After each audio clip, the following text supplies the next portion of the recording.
My summer job during college was at a high-end resort.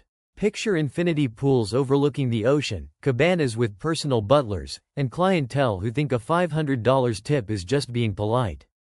It paid well, mostly due to those tips, but the downside was dealing with the sheer entitlement that dripped from every pore of some of these guests.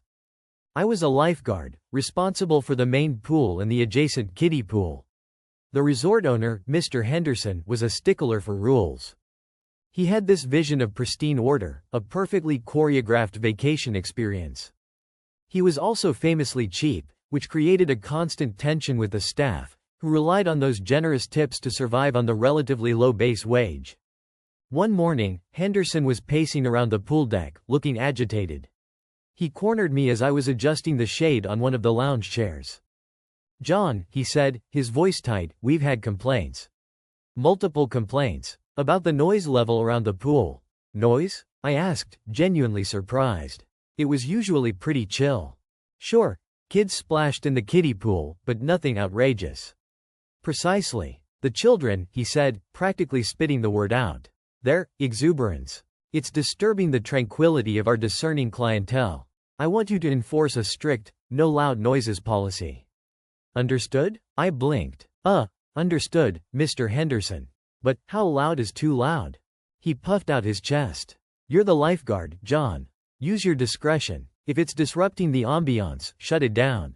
This is non-negotiable." And with that, he marched off, leaving me with a vague, impossible-to-enforce directive. The next few hours were a nightmare.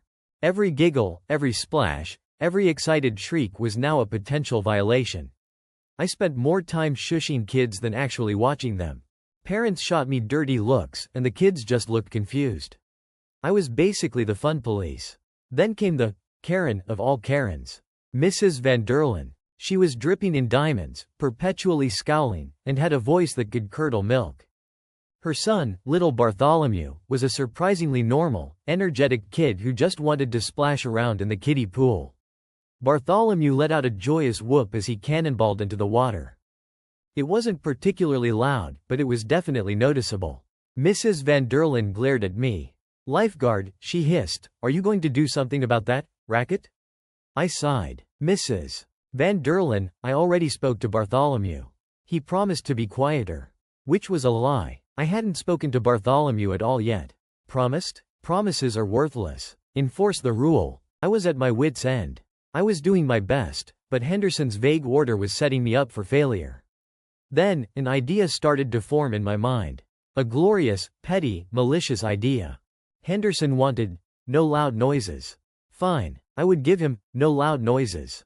Literally. I walked over to the lifeguard stand and grabbed my whistle. It was one of those extra loud, ear-splitting models they issue for emergencies. I took a deep breath and blew.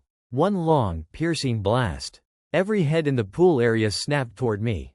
The conversations died. The splashing stopped. The only sound was the lingering ringing in everyone's ears. I climbed down from the stand and approached Mrs. Van Derlen. "Madam," I said in my most professional tone, "I am initiating a mandatory, quiet time, period. For the next 15 minutes, absolutely no loud noises are permitted. This includes, but is not limited to, shouting, splashing, and general boisterousness." Mrs. Van Derlen looked stunned. "Are you serious?" "Completely serious," I replied, gesturing to the silent pool. "Mr. Henderson has instructed me to ensure a tranquil environment for all our guests. This is the most effective way to achieve that." I went back to the lifeguard stand and blew the whistle again, signaling the start of the quiet time. Then I sat back and watched the chaos unfold. The kids, naturally, were the first to rebel. They tried whispering to each other, but even that was too loud. I blew the whistle again, pointing at them sternly. They subsided into sullen silence. The adults were even worse. They tried to continue their conversations, but every time their voices rose above a murmur, I blew the whistle. Some tried to complain to me, but I just pointed to my ears and shook my head, pretending I couldn't hear them over the residual ringing. After about 5 minutes, the pool area was a surreal landscape of silent, seething frustration. Mrs. Van Derlen was practically vibrating with rage. Henderson, of course, chose that exact moment to reappear. He surveyed the scene with a confused frown. "John," he said, approaching the stand. "What in the world is going on here?" Why is everyone so quiet?